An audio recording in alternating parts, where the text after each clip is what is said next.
اعوذ باللہ من الشیطان الرجیم، بسم اللہ الرحمن الرحیم۔ دوڑنے والا پتھر۔ یہ ایک ہاتھ لمبا، ایک ہاتھ چوڑا چکور پتھر تھا جو ہمیشہ حضرت موسیٰ علیہ السلام کی جھولی میں رہتا تھا۔ اس مبارک پتھر کے ذریعے حضرت موسیٰ علیہ السلام کے دو معجزات کا ظہور ہوا، جن کا تذکرہ قرآن مجید میں بھی ہوا ہے۔ پہلا معجزہ یہ ہے کہ اس پتھر کا پہلا عجیب کارنامہ، جو در حقیقت حضرت موسیٰ علیہ السلام کا معجزہ تھا، وہ اس پتھر کی دانشمندانہ لمبی دوڑ ہے، اور یہی معجزہ اس پتھر کے ملنے کی تاریخ ہے۔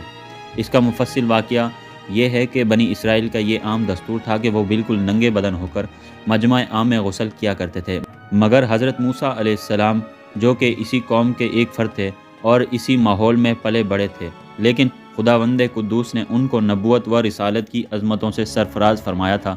اسی لیے آپ کی عظمت نبوت کا بھلا اس حیا سوز بے غیرتی کو کب گوارا کر سکتی تھی؟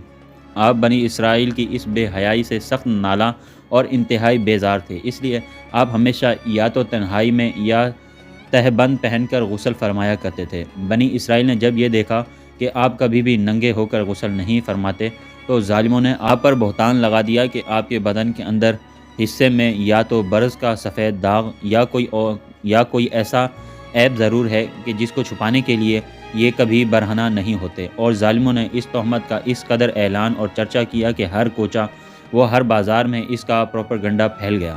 اس مکروہ تہمت کی سوزش حضرت موسیٰ علیہ السلام کے قلب نازک پر بڑا صدمہ و رنج گزرا، اور آپ بڑی کوفت اور اذیت میں پڑ گئے۔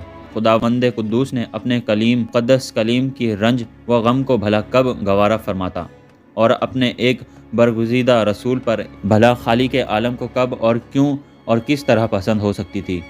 ارحم الراحمین نے آپ کی جرت اور بے عیبی ظاہر کر دینے کا ایک ایسا ذریعہ پیدا فرمایا کہ دم و زن میں بنی اسرائیل کے پروپیگنڈے اور ان کی شکوک و شبہات کے بادل چھٹ گئے، اور آپ کی برات اور بے عیبی کا سورج آفتاب عالمیات سے زیادہ روشن و آشکار ہو گیا۔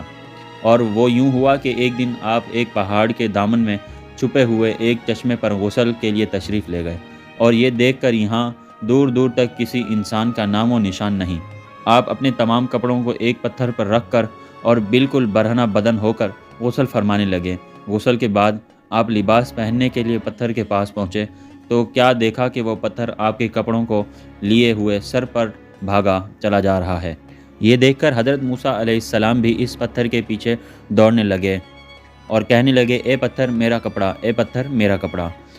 مگر یہ پتھر برابر بھاگتا رہا، یہاں تک کہ شہر کی بڑی بڑی سڑکوں سے گزرتا ہوا اگلی چوکوں پر پہنچ گیا، اور آپ بھی برہنہ بدن ہونے کی حالت میں برابر پتھر کے پیچھے دوڑتے چلے گئے۔ اس طرح بنی اسرائیل کے ہر چھوٹے بڑے نے اپنی آنکھوں سے دیکھ لیا کہ سر سے پاؤں تک آپ کے مقدس بدن میں کہیں بھی کوئی عیب نہیں ہے، جبکہ آپ کے جسم اقدس کا ہر حصہ حسن و جمال میں اس قدر نقطہ کمال کو پہنچا ہوا ہے کہ عام انسانوں میں اس کی کوئی مثال یا تقریباً محال ہے۔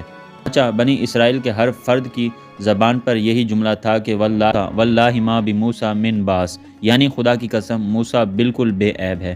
جب یہ پتھر پوری طرح حضرت موسیٰ علیہ السلام کی برات کا اعلان کر چکا تو خود بخود ٹھہر گیا۔ آپ نے جلدی سے اپنا لباس پہن لیا اور اس پتھر کو اٹھا کر اپنی جھولی میں رکھ لیا۔